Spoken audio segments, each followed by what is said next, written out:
तो dear students, आप सभी को स्वागत है हमारे यूट्यूब चैनल भारतीय स्टडी सेंटर बीएससी में। अगर आप हमारे वीडियो को देख रहे हैं और आप नए हैं तो हमारे चैनल को सब्सक्राइब कर दीजिए और बेल आइकन दबा दीजिएगा। और वीडियो अगर आपको कुछ ना कुछ सिखाएगा तो जरूर क्या काम कर दीजिए कि लाइक कर दीजिएगा।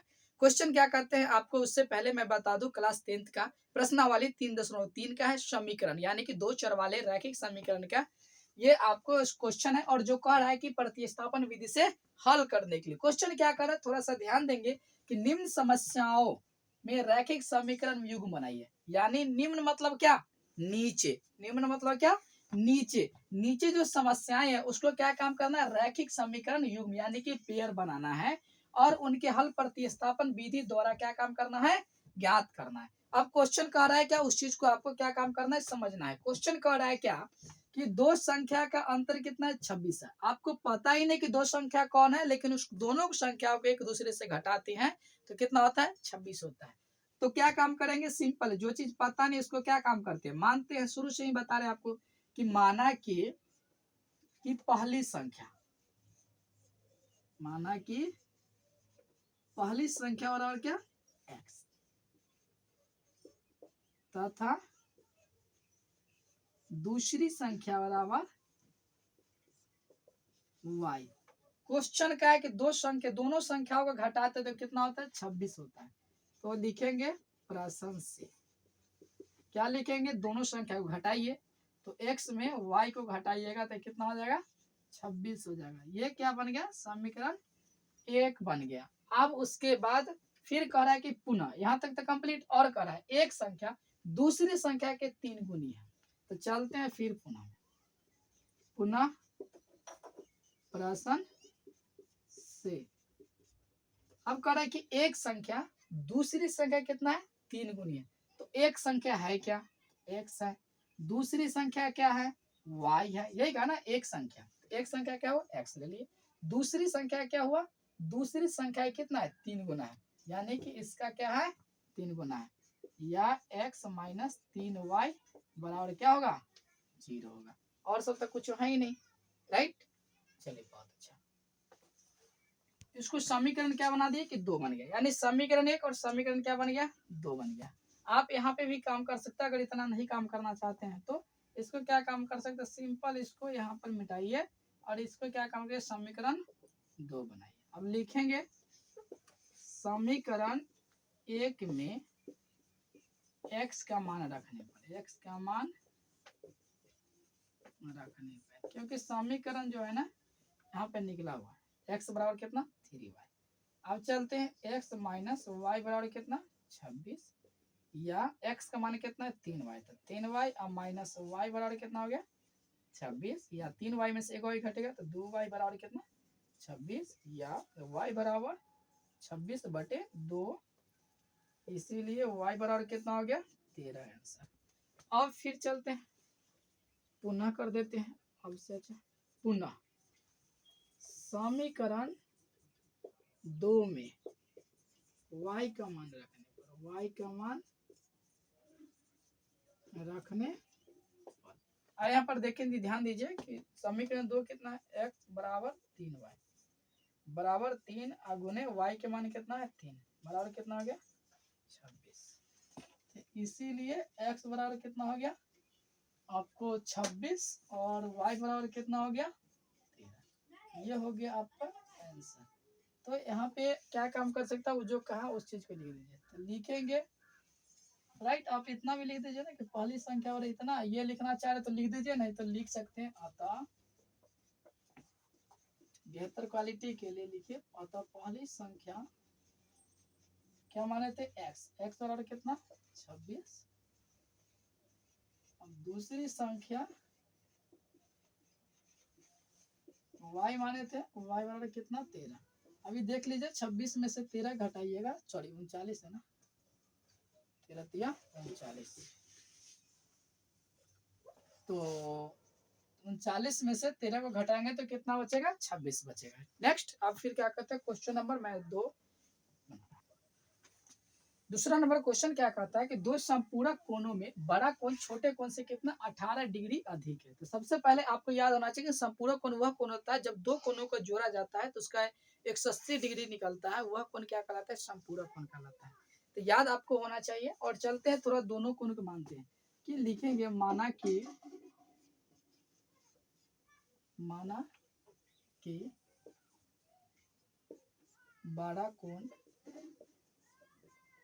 बराबर x डिग्री और छोटा कोण बराबर y डिग्री। इसीलिए x प्लस वाई दोनों को जोड़ेंगे तो कितना डिग्री आएगा? 180 डिग्री। ये क्या बन गया? समीकरण 1 बन गया। इसमें कहा नहीं, लेकिन हमको याद है कि संपूरक कोण किसको कहता है, यानी हमको क्या सब पूरी तरीके से मतलब क्या किया हुआ है कि संपूरक कोण यानी दो कोणों को जोड़ते हैं तो होता है। तो समीकरण 1 बन गया। अब क्वेश्चन अगला क्या इसमें करा था कि दो संपूरक कोणों में बड़ा कोण छोटे कोण से 18 डिग्री अधिक है। तो बड़ा कोण कितना माने है? तो x माने, लिखेंगे प्रश्न से। तो बड़ा कोण क्या है? x बराबर, उसके बाद छोटे कोण से कितना? 18 डिग्री अधिक है। छोटा कोण क्या है? y। तो y से कितना अधिक है? 18 डिग्री। तो ये क्या हो गया? समीकरण 2 हो गया। लिखेंगे समीकरण 1 में x के मान तो डायरेक्ट निकला होता है, कहा समीकरण ज्यादा बना, इसमें कर देते। समीकरण 1 में x का मान रखने पर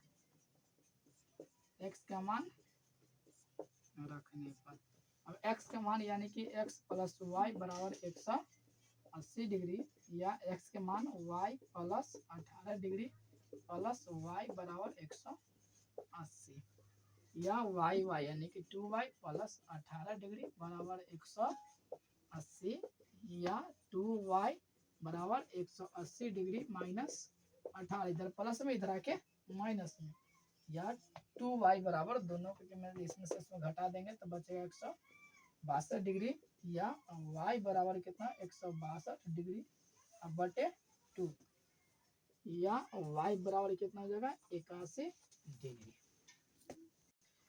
तो इस तरीका से हुआ। और अब समीकरण 2 में किसका मान निकाले? y का। तो लेकिन समीकरण 2 में y का मान रखने पर अब सबसे पहले समीकरण 2 है कितना? x बराबर y प्लस 18 डिग्री, या x बराबर y के मान निकाले कितना? 81 डिग्री और प्लस 18 डिग्री। अब x बराबर कितना हो गया? दोनों को जोड़ेंगे तो 9 और 9 यानी कि 99 डिग्री लिख सकते हैं। अतः बड़ा कोण यानी क्या माने थे? x का मान कितना निकला? 99 डिग्री निकला। और छोटा कोण कितना माने? y बराबर कितना निकला? 81 डिग्री निकला। अब देख लीजिए कि बड़ा कोण सच में 99 है और छोटा कोण कितना है? 81 है। अब इससे ठीक जो क्वेश्चन जो कहता है कि 18 छोटा कोण से बड़ा है बड़ा कोण, 18 में जोड़ देंगे तो कितना? 99 हो जाएगा। अब दोनों को जोड़ेंगे तो कितना होगा? 180 भी हो जाएगा। इस तरीके से बनाया हुआ क्या है कि सही है। फिर आपको जो है ना कि नेक्स्ट क्वेश्चन मैं देता हूँ 3। तो क्वेश्चन क्या कर रहा है कि 3 नंबर की एक क्रिकेट कोच के टीम ने 7 बल्ले तथा 6 गेंद कितना रुपया में खरीदा? 3800 रुपया में। बाद में उसने 3 बल्ले तथा 5 गेंद 1750 रुपया में खरीदे। तो प्रत्येक बल्ला और प्रत्येक गेंद का मूल्य ज्ञात करना है। तो जानते हैं जिसको पता नहीं है उसको मान लेते हैं। तो सिंपल है। मानना क्या है पर देखिए, माना कि एक बल्ले का प्रत्येक मतलब कि हर एक ही का प्रत्येक यानी कि माना कि एक बल्ले का मूल्य x रुपया मान लिया तथा एक गेंद का मूल्य कितना? y रुपया मान लिया। ठीक है। अब यहाँ पर चलते हैं प्रश्न यानी क्वेश्चन क्या कहा कि 7 बल्ला और 6 गेंद लेता है तो कितना रुपया देता है? 38 रुपया देता है। अब मान ली 7x प्लस 6y बराबर कितना हो गया? 38 रुपया। ओके सर यहाँ पर x y हमको समझ में नहीं आता। आप समझ लीजिए x क्या है? रुपया है, और 7 क्या है? कि ये भी y क्या है? रुपया ही है। तो 7 में ये रुपया से गुना करेगा तो जितना निकल जाए, और 6 में जितना से रुपया गुना तभी तो वो 38 रुपया दिया उतना। अब फिर चलते हैं पुनः प्रश्न से। तो पुनः प्रश्न से अब पुनः प्रश्न से क्वेश्चन क्या कहा कि उसने क्या काम किया? फिर बाद में 3 बल्ले तथा 5 गेंद और ले लिया। 3 बल्ले मतलब 3x और प्लस 5 गेंद भी ले लेता 5y बराबर कितना रुपया दिया? 1750 रुपया दिया। ये समीकरण कितना हो गया? 2 हो गया। और समीकरण क्या काम करेंगे? हल करेंगे। समीकरण 1 को हल करने पर समीकरण एक है, वीडियो थोड़ा लॉन्ग हो जाएगा इसलिए मैं थोड़ा सा स्किप कर रहा हूँ। आप क्या काम कर सकते हैं, वीडियो पूरा तरीके मतलब ये पूरा सवाल सब बन जाएगा तो आप वीडियो को मतलब स्क्रीनशॉट लेकर के या पॉज करके आप देख सकते हैं। तो जैसे आपको यहाँ पे समझ में क्या कहते कुछ कुछ चीजें आया होगा, लेकिन यहाँ फिर से मैं आपको समझा दूं। ठीक है, समझना क्या है कि एक क्रिकेट कोच की टीम ने 7 बल्ले तथा 6 गेंद कितना रुपए में खरीदा, 3800 रुपए। तो माना कि एक बल्ले का मूल्य कितना x रुपया और एक गेंद का मूल्य कितना y रुपया। मुझे ये सब पता नहीं है, लेकिन मुझे इतना ही पता है कि बल्ला का मूल्य कितना रुपया, एक बल्ला का x और y। जिसको पता नहीं उसको पता करते हैं। तो इसीलिए 7 गेंद मतलब 7 बल्ला और 6 गेंद खरीदा तो कितना रुपया दिया, 3800। ये समीकरण क्या बनेगा, एक। पुनः प्रश्न से क्वेश्चन आगे फिर क्या, उसने 3 बल्ला तथा 5 गेंद भी खरीदा है तो 3x प्लस 5y बराबर कितना, 1750। समीकरण क्या हो गया, 2 हो गया। समीकरण 1 को हल करने पर ये निकला, समीकरण 2 को हल करने पर कितना इस तरीके से है, x का मान कितना निकले, 500। समीकरण 3 में y के मान जो निकला है, ये जो x का मान निकला वो डालेंगे तो निकलेगा कितना, 50 रुपया। तो अतः एक बल्ला का मूल्य x माने तो इसलिए कितना रुपया निकलेगा, 500 निकलेगा। और एक गेंद का मूल्य कितना y रुपया माने तो इसलिए कितना हो गया, 50 रुपया हो गया। अगर आपको समझ में नहीं आएगा तो आप जरूर क्या कहते हैं हमारे कमेंट बॉक्स में कमेंट करके बताइएगा कि सर समझ में नहीं है, फिर से एक बार क्लास रिव्यू कर दीजिए। राइट। तो क्वेश्चन नंबर 4 क्या कहता है कि एक नगर में टैक्सी के भाड़े में एक नियत भाड़े के अतिरिक्त चली गई दूरी पर भाड़ा सम्मिलित किया जाता है। यानी एक नगर में टैक्सी के भाड़े में एक नियत भाड़े क्या काम किया जाता है, सम्मिलित किया जाता है। यानी एक भाड़ा मान लीजिए कि कोई रुपया है और उस पर फिर तनख्वाह दूर के बाद वो क्या रेट उसका बढ़ा देता है। तो कह रहा है कि 10 किलोमीटर दूरी के लिए कितना, 105 रुपया है। 10 किलोमीटर दूरी के लिए कितना रुपया है, 105 रुपया। अगर 10 किलोमीटर वह चलेगा तो कितना रुपया लेगा, 105 रुपया लेगा।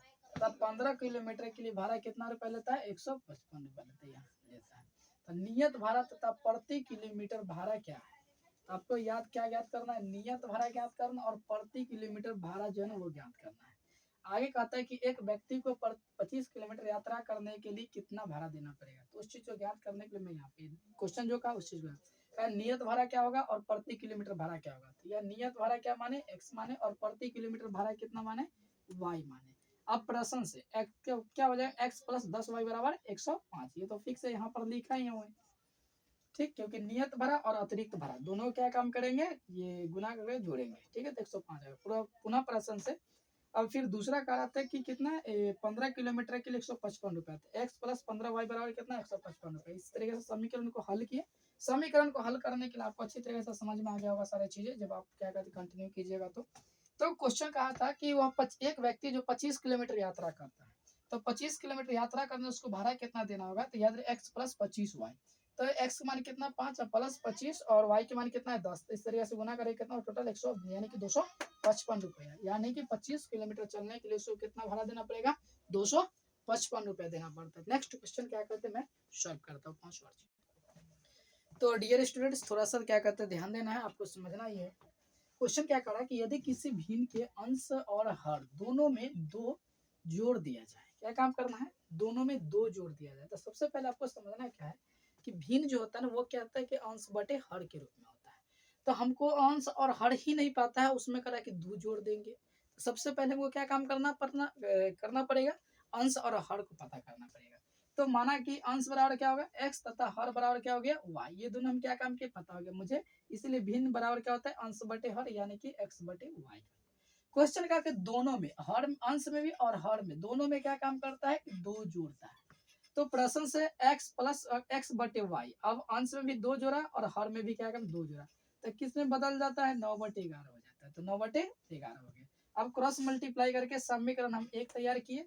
फिर क्वेश्चन कहता है यदि अंश और हर दोनों में, फिर यानी कि अंश में भी और हर में भी, यानी दोनों में क्या जोड़ता है, 3 जोड़ता है। यानी x बटे वाई में ऊपर भी और नीचे दोनों में 3 जुड़ेगा।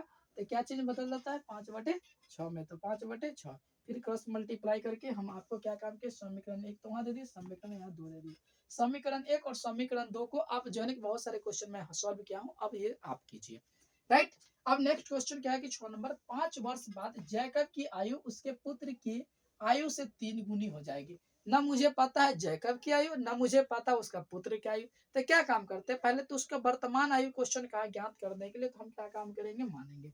कि माना कि जैकब जैकब की वर्तमान आयु कितना x वर्ष तथा उसका पुत्र की वर्तमान आयु कितना हो गया y वर्ष।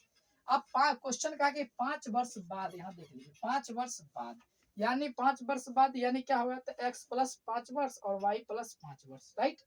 उसके बाद क्वेश्चन कहा था कि 5 वर्ष बाद जैकब की आयु उसके पुत्र की आयु से 3 गुना हो जाएगा। जैकब की जो आयु है उसका पुत्र की आयु का क्या हो जाएगा, 3 गुना, 3 से गुना के इस तरीके से काम करके समीकरण 1 बना दिए। अब नेक्स्ट क्या क्वेश्चन ये कह रहा था कि 5 वर्ष पूर्व यानी 5 वर्ष पहले, तो क्या काम, अभी जो आयु उसका 5 वर्ष बाद 5 घटा देंगे तभी तो पहले क्या निकलेगा, तो घटा दिए, इस तरीका से हुआ।